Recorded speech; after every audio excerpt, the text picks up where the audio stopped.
آپ کی حرکتیں نوٹ ہوتی ہیں۔ کہا جاتا ہے کہ لندن کے ایک امام صاحب روزانہ گھر سے مسجد جانے کے لیے بس پر سوار ہوتے۔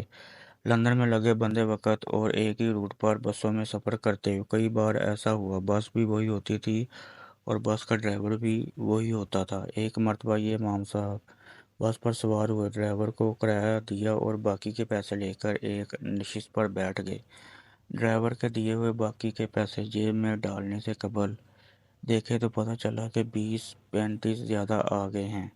پہلے امام صاحب نے سوچا کہ یہ 20 پنس وہ اترتے ہوئے ڈرائیور کو واپس کر دیں گے کیونکہ یہ ان کا حق نہیں بنتے۔ پھر سوچ آئی کہ اتنے تھوڑے سے پیسوں کی کون پرواہ کرتا ہے، ٹرانسپورٹ کمپنی ان بسوں کی کمائی سے لاکھوں پاؤنڈ کماتی بھی تو ہے، ان تھوڑے سے پیسوں سے ان کی کمائی میں کیا فرق پڑے گا، میں ان پیسوں کو اللہ کی طرف سے انعام سمجھ کر رکھ لیتا ہوں۔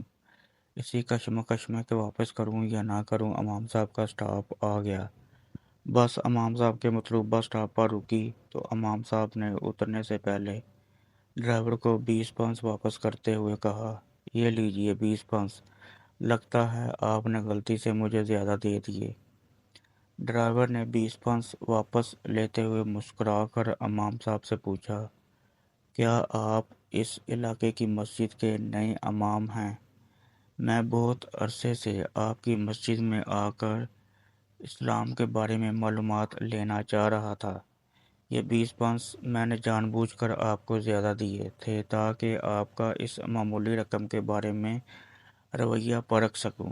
امام صاحب جیسے ہی بس سے نیچے اترے، انہیں ایسے لگا جیسے ان کی ٹانگوں سے جان نکل گئی ہے۔ گرنے سے بچنے کے لیے ایک بجلی کے پول کا سہارا لیا، آسمان کی طرف منہ اٹھا کر روتے ہوئے دعا کی، یا اللہ مجھے معاف کر دینا، میں ابھی ابھی اسلام کو 20 پنس میں بیچنے لگا تھا۔